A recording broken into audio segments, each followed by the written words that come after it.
Daawwattoota keenya agabadhaadhaa oolmaa bultiin isin nagaa oduu oolmaa Oromiyaa qabannee jirram Usmaan Kumeetim.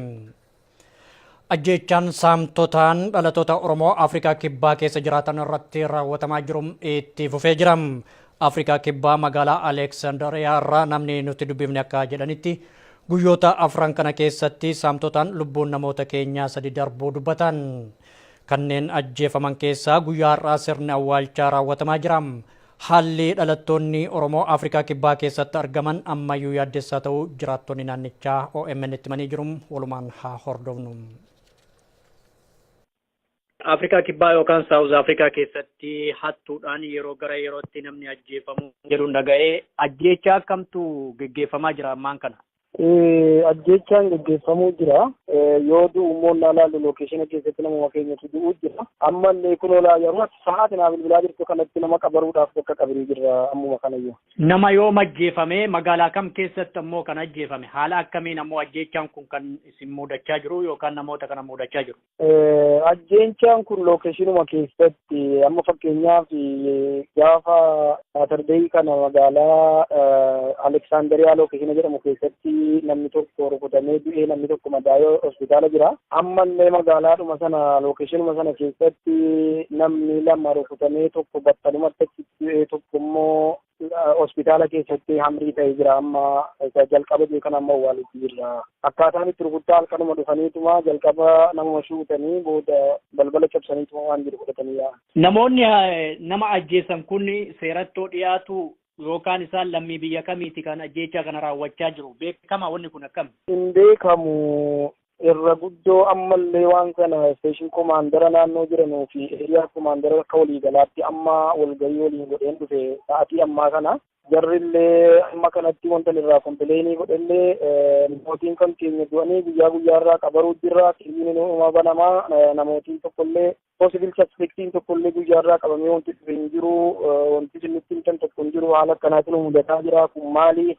Inni ammaa kun dhufaniituma yeroo dhufan adda keessa dha'aniituma nama kuffisanii maallaqa guurachuu jiranii waan kana isa duriitii walitti ilaalaa hin jiru hiitti nutti fakkaata. Wanti kun gama keessanii mootiifi kana dudduuba kana maaltu jiraatti irraa hubattu maal beektuu jennee jaraanillee wal gaafannee turre har'a. Jarris wanti kun wanti nu irraa investigeetii gochuudhuma jirra. Wanti nu irraa hubannee kana sana jennee hin jiru. Gama keenyaan nuti hordoffiitti jirra. Ammallee harka wal qabannee isinitti koominitti jiru fitaanee poolisoonni jirullee waliin hojjannee wanta kana ruutii jara buqqifnee balleessuudhaaf waliin hojjechuu qabna. Amma wanaatti garuu wanti nuuf hirkaa qabnu hin jiru. Barbaaduudhumatti jira waan jedhuudha deebinaa.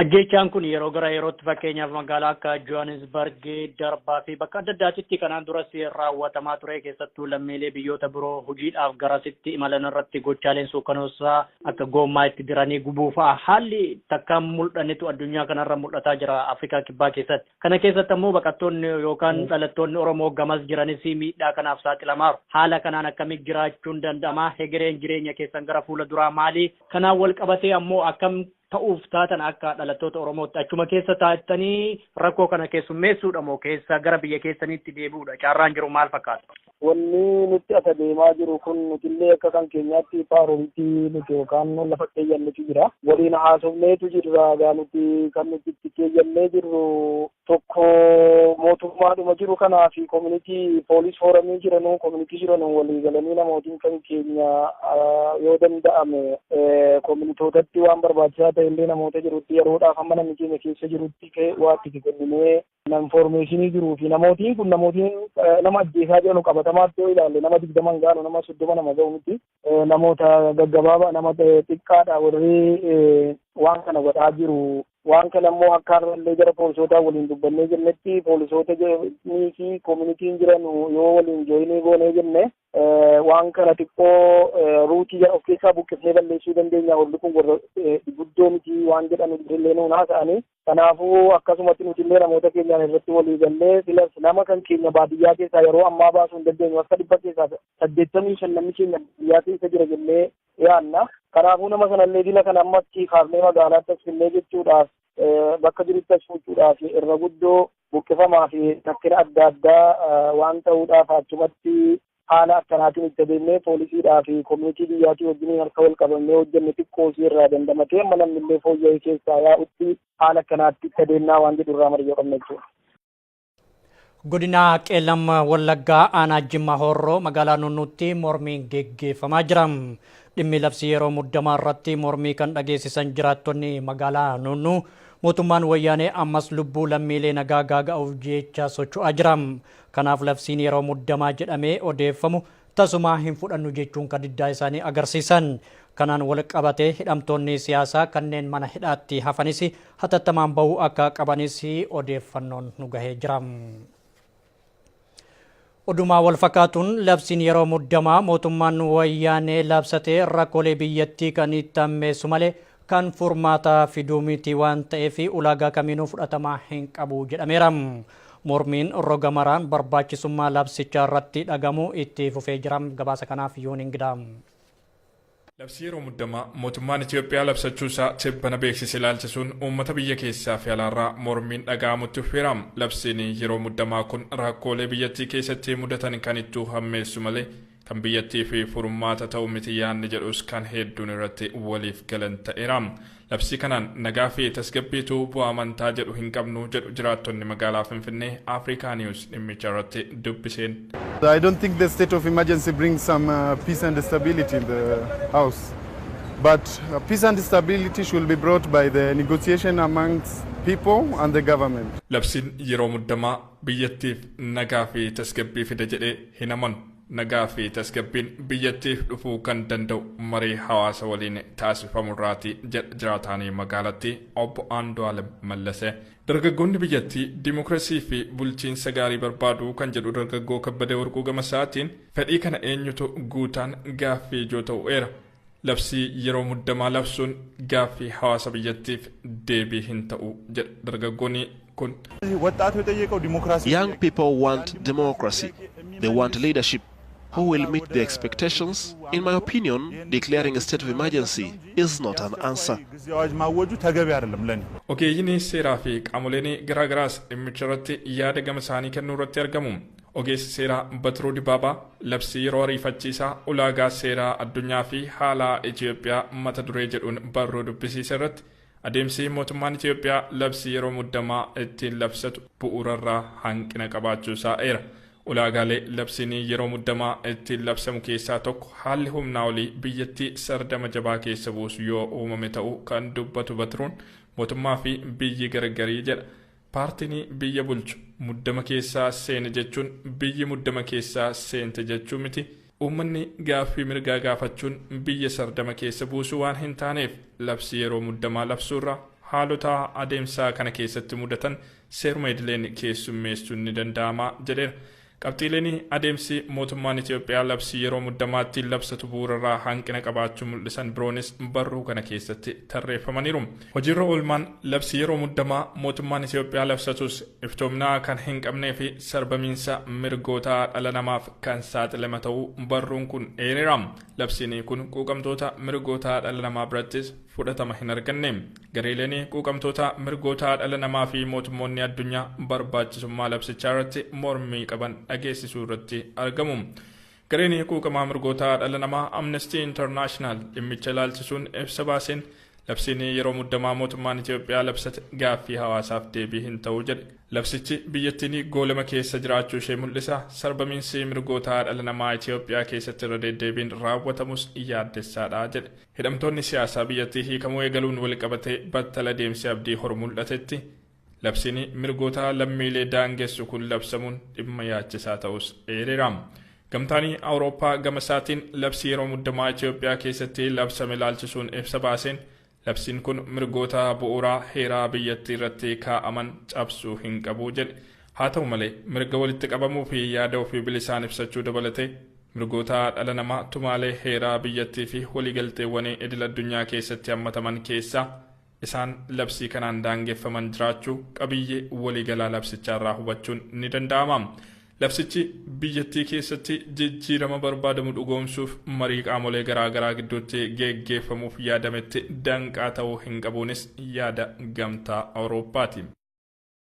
Odumaa wal fakkaatuun jiraattonni godina Harargee Bahaa aanaa midhaa lolaa labsii yeroo muddamaa wayyaaneen labsattee raataa jirtu balaaleffatanii jiran. Labsiin jedhame kun miidhaa malee bu'aa waan nuuf hin qabneef bakka bu'oonni mana maree labsicha kana raggaasisuu akka hin qabnes jiraattonni aanaa midhaa lolaa akeekkachiisanii jiru. Jiraattota dubbifneerraa walumaan haa daawwannu.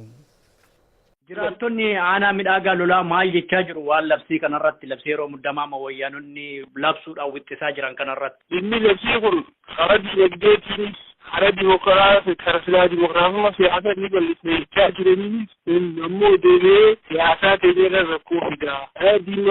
Dinagdee ta'ee irratti kan waan Oromoo hojjechuu qaban deemanii hojjennee irratti akka hin hojjenne godhaa. Kanaaf ammoo kunneen barbaachisu labsiin kun bakka lubbuun Oromoo jiraatu akka waliin qabatu jechaa jiru. Tasuma labsiin kun fudhatama akka hin qabnee fi hojiirra akka hin oolle bakka bu'oonni mana maree uummataa maal gochuu qabu kanarratti akkasumas uummanni Oromoo maal gochuu qaba jettanii yaaddu? Uummanni bakka buufannee sadarkaa naannoo jirus haaluma gartee qabsoon qabsaa'ee labsiin kun akka isaan hin barbaachisne isaanis qabsoo gama isaanii akka ittiin bakka buune asumaan miidhana keessatti barbaanne isaan warra paarlaamaa kanas.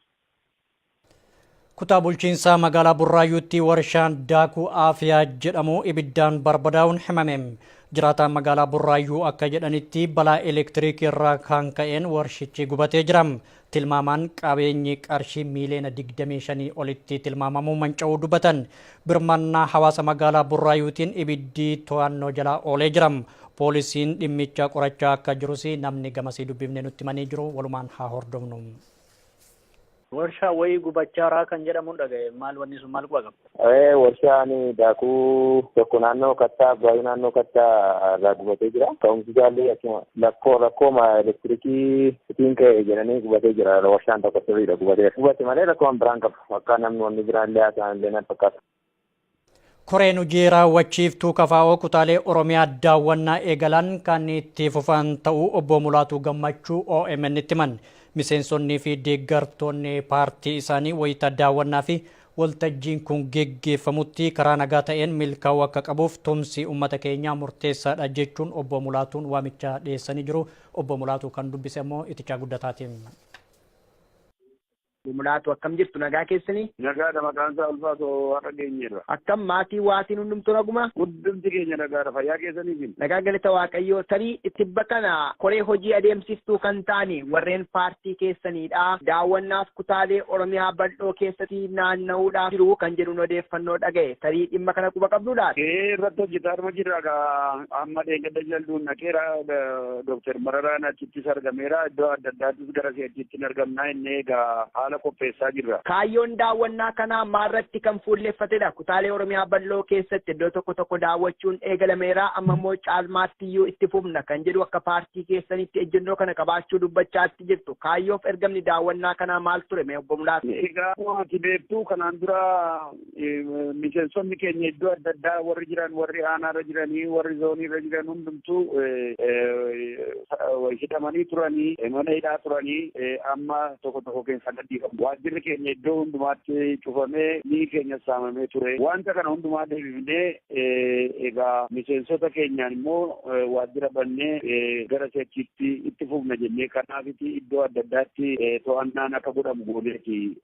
Keessa simannaan warra koree hojii geggeessituu keessaa Dr. Bararaan Battalaanis isaanis egaa ergi ba'anii warri kaanis akkasuma do'atanii hamilee warra hidhamlees deebisuudhaaf iddoo adda addaatti sababii wal arguu waan barbaadaneef kanaafiti do'annaan kun iddoo adda addaatti kan godhamu. Haa ta'u gaa tibba kana koree hojii gaggeessituu keessan kan ta'ani daawwannaaf kutaalee Oromiyaa bal'oo keessa akka imaluuf karoora qabanidha kan isin dubbachaatti jirtani. Haa ta'u garuu mootummaan biyya sanaa immoo labsii yeroo muddamaa jedhee namoonni haala kamiif akkaataa kamiin walitti qabuuyyuu kan daangessu baaseera. Dhimma kana akkamitti ilaaltaniiti kan isin daawwannaa kana murteessitani yoo wayita daawwannaa kanaa mudannoon addaa isin mudate oo warra deeggartoota keessanis ta'e warra miseensota keessan akkamitti yaaddan dhimma kana? Egaa hamma nu danda'ametti daawwannaan nuyi goonu kuni karaa nagaa nagaa irratti kan hundaa'e jeequmsa kan uumamne qeerroo iddoo adda addaa jiranis simannaa isaan godhanii sirba irratti akkasumaan garmalee intinaa ta'anii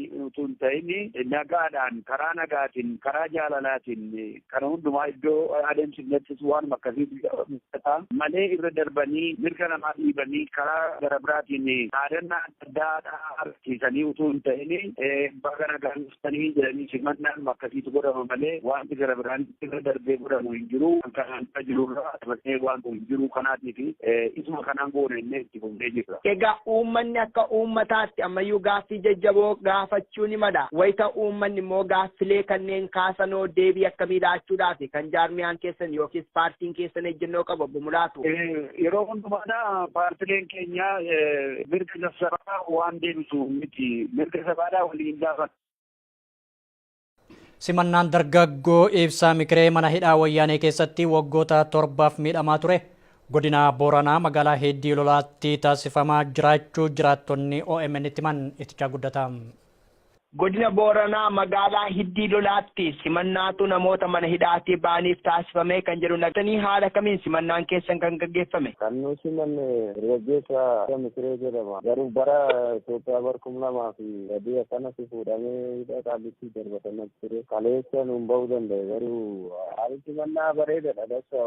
Simannaan kun eessattidha kan inni gaggeeffame jechuun mee isa kana ifanuu gootu eeyufaatus qooda irratti fudhate. Dargaggeessi biyyatti uummatni dubartii irratti hirmaate simannaa isarratti as magaalaa Heddii Lolaa irra ka'ee bakka aga magaalaa Meeggatti jechuudha. Aga achitti simatamaa ture garuu dargaggeessi qeerroon biyyattii hundumtuu irratti hirmaatanii aturan garuu hawaasni bal'aalleen qooda keessatti fudhate garuu haali baay'ee nama gammachiisu jechuudha. Haa ta'ugaa namoonni simannaa kanarratti ba'anii dhaadannoowwanis ta'e yookiin sagalee dhageessaatti turan qabu akkasuma immoo dubbiin nama mana hidhaa kanaatii ba'aniin taasifame jira haasaan jechuu kooti. Garuu sagaleen dhaga'ame isaan malee kaafan jiru kan hafanillee akka isaaniidhaan nu ba'anii edanii sagalee akkanatti dhaga'amaa ture isaallee jajjabina ammas har'atti boris taananii isaallee cina dhaabannee akka isaan jajjabeessinu gargaarsa uummata Oromoo akka adda addaa godhuu jira isaafis akka godhamaa ta'uuf kana jechaa ture jechuudha. Dhimma kana faana wal qabsiistanii waan dhaamtan yookiis waan jettan yoo qabaattan isin akka jiraataa godina Booranaa magaalaa Heddii Lolaatti.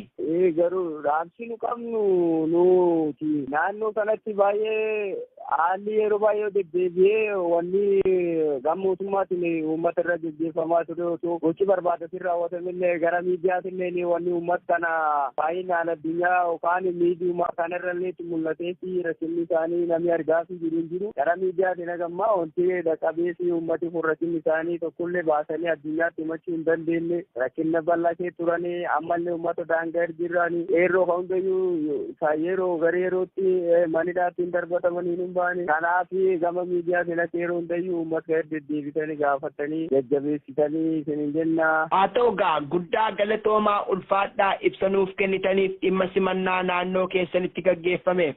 Galatooma isinillee ulfaadhaa akkasuma nufaan hordofa garuu obboleessi kennaa kaamanidhaa isin bahee yeroo biraafillee affeerraa addaa waan godhamuuf akka deebitanii nu gaafatanii isin jenna. Hogganoota paartii KFO dabalatee hidhamtoonni siyaasaa Oromoo muraasni gadi lakkifamuuf gammadanis ilmaan Oromoo yakka tokko malee ammayyuu manneen hidhaa keessatti dararamaa jiran gadi lakkifamuu dhabuun gammachuu isaanii kan hir'ise ta'uu jiraattonni godina Arsii Dhihaa aanaa Shaallaa OMN itti himan. Manguddoonni umrii waggaa 60 fi 70 badii isaanii malee yakkaman manneen hidhaa wayyaanee keessatti ammas dararamaa jiru. Gabaasa kanaaf Abdusalaam Hassan. Mootummaan wayyaanee daangaa dimokiraasii bal'isa jechuun hidhamtoota siyaasaa gad lakkisuuf erga waadaa galee ji'a tokko ol lakkoofsisus hanga ammaatti kan gad lakkifaman muraasa.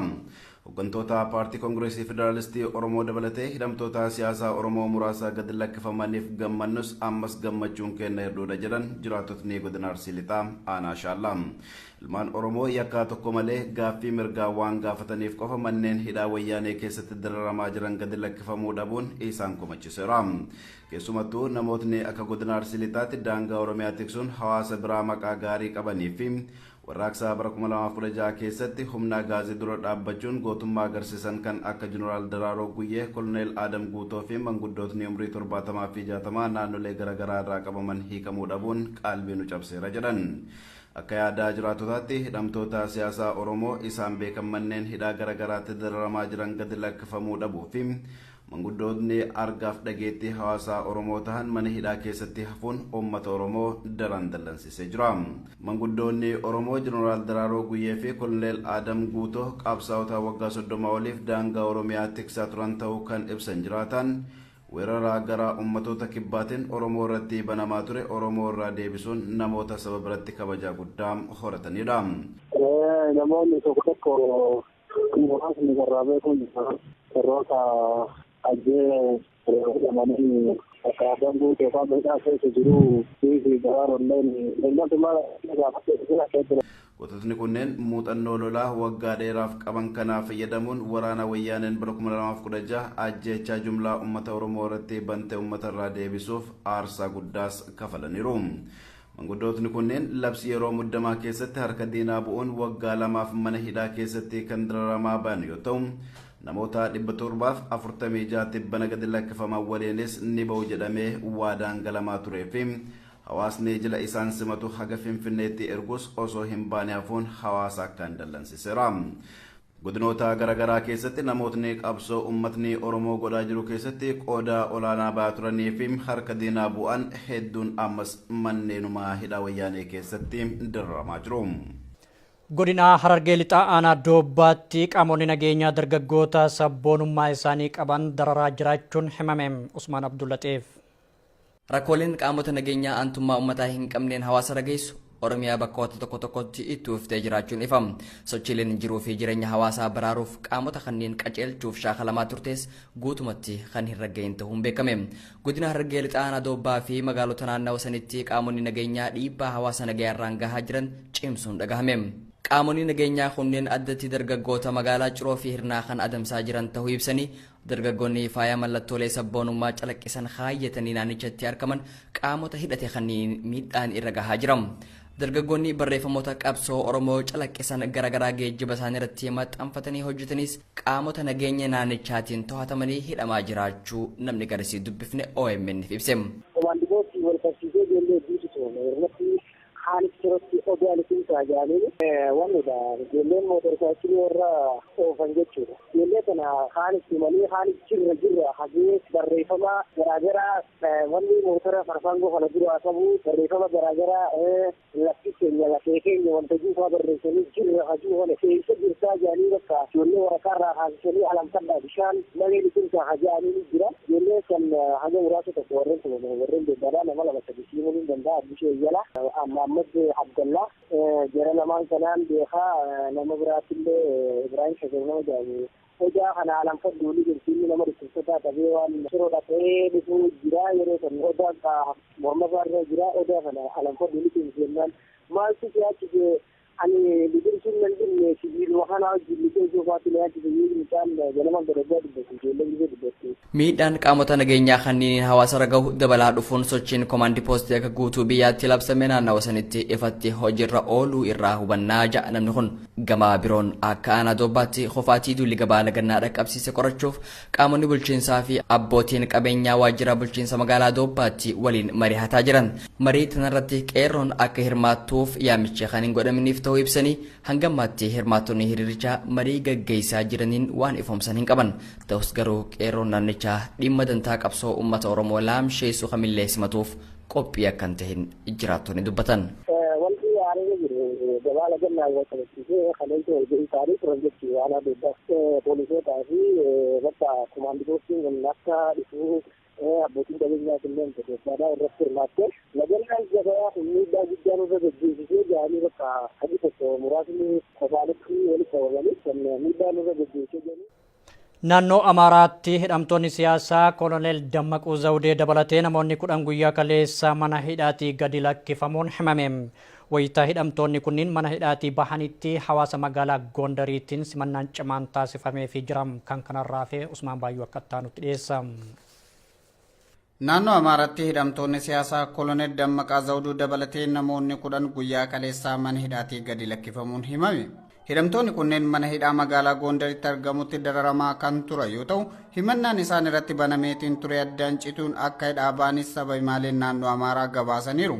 Namoonni kunneen garri caaluu sababa mormii dhimma lafa walqaayitiitiin walqabatee hawaasaan taasifamaa tureen manguddoota naannichaa dabalatee dargaggoonni hedduun humnoota mootummaatiin ukkaanfamanii manneen hidhatti guuramaa turuun kan yaadatamudha. Akka miidiyaaleen sirnichaa gabaasanitti hidhamtoonni kunneen mootummaa wayyaaneetiin maqaa dhiifama taasisuu jedhu kan gadi lakkifaman ta'uu ibsuun hidhamtoonni dhimmi himannaa isaanii addaan cituun akka gadi lakkifamanii murtee argatan namoota 16 yoo ta'an isaan keessaa namoonni 10 guyyaa kaleessaa gurraandhala 19 barkum 2018 hidhaarraa baaniiru. Hidhamtoota hidhaarraa gadi lakkifamaniif hawaasa magaalattiitiin simannaan ho'aan taasifameera.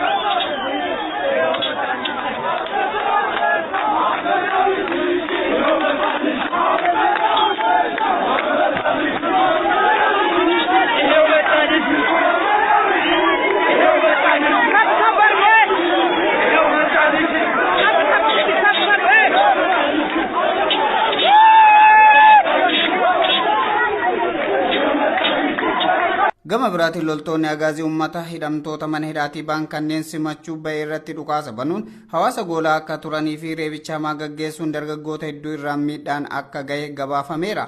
Haa ta'u garuu hawaasni sodaa tokko malee hedduminaan ba'uun namoota hidhaa ba'an kanneen haamileedhaan simataniiru.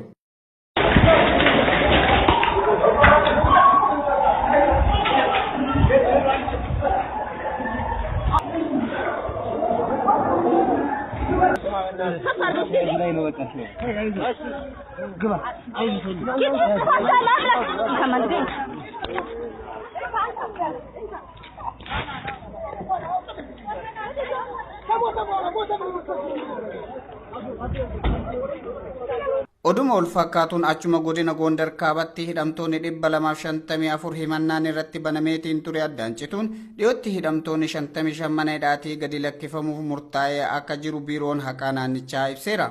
Mootummaa wayyaanee sochii uummataa guruuf biyyattii humna waraanaatti ukkaamsee bulchuu jecha labsii yeroo muddamaa labsullee hawaasni biyyattii labsii kanaaf osoo hin gufatin qabsoo isaanii itti fufaniiru. Akka odeeffannoon achirraa arganne mul'iftutti guyyaa kaleessaa irraa eegaluun mormiin gabaa lagannaa magaalaa Gondar keessatti taasifamaa jiraachuun gabaafameera. Lagannaan gabaa kun har'as guyyaa lammeessoof itti fufee akka jiru odeessi magaalaa Gondar irraa baatiin jiru ni mul'isa. Hawaasni Oromoo magaalaa Siyaatil keessa jiraatan uummata keenya qe'ee fi qabeenya isaanii irraa buqqifaman gargaaruuf socho'aa jiran. Koree deeggarsaa walitti qabaa jiran keessaa tokko kan ta'an Sheekh Yahyaa Abdallaatiin akka isaan jedhanitti lammiilee keenya gargaaruun dirqama nurraa eeggamuudha. Haga danda'ameen uummata keenya bira dhaabbachuuf karoorfanneerra jedhan. Guyyaan isaa gurraandhala 25 bara 2018 akka ta'e Sheekh Yahyaan OMN itti himanii jiru. Walumaan haa daawwannu. Tole Sheekh Yahyaa Abdallaa jalqaba irratti ibsa kennuuf galatoomaa isiniin jedha. Yeroo ammaa kanatti uummata keessattuu godina Baalee aanaalee hedduu irratti beelaan miidhaman kanaaf gargaarsa kennuudhaaf isin qophaa'aa kan jirtan akka hawaasa Oromoo magaalaa Siyaatilitti. Haala akkamiin gargaaruu bira dhaabbachaa jirtu? Guyyaan gargaarsaa kun yoomi? Guyyaan gargaarsaa ji'a kana guyyaa 25tti gartee duuba uummata hundattuu akka nu dhaga'an barbaanna nama hundattuu himu jirra ammallee asirraan dabarfachaa jirra. Duuba obboleeyyan kiyya dhaamsi gartee duuba akka koree qindeessituu gartee duuba naannoo kanaatti ammallee akka gartee duuba sheekotii hawaasa gartee duuba Siyaatilitti kutaalee gartee duuba hunda ummata Oromoodhaa kaaskee jiru hundaa wajjin akka silaa gartee duuba abbootii amantiittis akka manguddoottis akka gartee duuba xiqqaa guddaa wal dhufneetti guyyaa 25 qabanne akka duuba ummanni keenya naannoo gartee duuba Baaleerraa bakka 9 olii gartee duuba naannoo daangaa Baaleetirraa buqqa'ee akkasii wajjin ammallee gartee duuba nyaata dhugaatii waan gudhabee rakkachaa jira. hawaasni Siyaatil keessa jirtan hundinuu kan gartee dhaamsa kana dhageessan gama gartee duuba OMN-tirraan ammallee gartee duuba dhaamsa gama namoota qoree hojii gaggeessuu gartee duubaan kana qindisaa jirtu irraa dhageessanilleen akka guyyaa gartee 25 ji'a kana Reenaviistatti akka gartee duuba galmatti kan nu argamtan isin afeerree jirraan odii addaa isiniin jenna. Sheeyyaa isin akka waldaa hawaasa Oromooti moo akkam haalli isitti qopheessaa jirtan kun? Akka waldaa hawaasa Oromoo kan Siyaatil qubatuutti qopheessaa jirra. Ga'een keessan achi keessatti maali? Nuti amma ani gartee akka abbootii amantiitti kan gartee waan kana dhiyaadhee ammoo warreen waan kana qindeessaa jiru waliin jira. Nu koree waan kana irratti gartee hawaasni filatee waan kan nu gaggeessaa jiran gartee duuba akka hawaasaatti bakka buunee waan sana hojjechaa jirra jechuudha. San irraa tokkoon. Amma gargaarsi taasifamu kun uummata biyya keessatti 110,010 olii kan beelaaf saaxilame gargaarsi alarraa taasifamu kun uummata kanan jiraachisaa hin qubsiisa jettanii yaaddu isin? Wallaahi gargaarsi kun gama keenyaan gartee waan silaa qabnurra haa gargaaruudha malee gargaarsi kun haa qubsiisuu miti. Ammoo gaa ijiti gartee dhugaan boochu imimmaan hin dhabdu jedhanii yoo dhugumaan gartee duuba hawaasni ala jiruu fi kan keessa jiru hundinuu dirmanneef gartee duuba hawaasa kana cinaa dhaabbachuu yeroof numa dandeenya waa hunda dura gartee duuba rabbumaa waa namaa godha ammoo xuuxxoon gartee 50 nam tokko baadha nama 50tti isa baajan yoo gartee hawaasa kana nuti haasirru kunilleen kaanee warri isteeta biraa keessa jiruu fi biyyoota adda addaa keessa jiru hundinuu kaanee dhaabannee dhugumaan ummata kanaaf boonyee cinaa dhaabbannu taate haga tokko gartee duuba haga isaan if danda'an takka gadhaa waan takka gartee godhuufi numa dandeenyaa jenna inshaallah. Sa'aatii fi bakki iddoon itti guyyaa san gargaarsa geggeessuuf qophooftan eessa? Guyyaan sanii guyyaa ji'a kana guyyaa 25 guyyaarraa sa'aatii takkatti akka salaata gartee duuba zuurii salaannetti jechuudha. Reenaviistatti gartee duuba akka achitti namu hawaasni hundinuu akka nu argamtan kabajaan lammiif dirmataa lammii teessanii gartee duuba lammii teenya nu bira beelawaa jira rakkachaa jira booyaa jira agartanii jirtan dhageessanii jirtan haqa rabbiin gartee foonummaa nu iddu godhe saniin gartee duuba isin afeerree jirra akka gartee duuba achitti nu argaman hawaasni Siyaatil xiqqan jenne guddan jenne gartee duuba gartee amantii islaamaa qabus amantii kiristaanaa qabus waaqeffataa qabus hundi keessanuu namni dhiiga Oromoo taatan akka achitti nu argamtan obsaa fi jaala gartee duuba Oromommaatiin isin gaafanna afeeramtanii jirtanii nu dhiyaadhaa jennaan. Hayyee daawwattoota keenya oduun har'aaf jennee kanumaa hagammaatti nu daawwachuu keessaniif galatoomaa jecha gama kiyyaan turtii gaarii.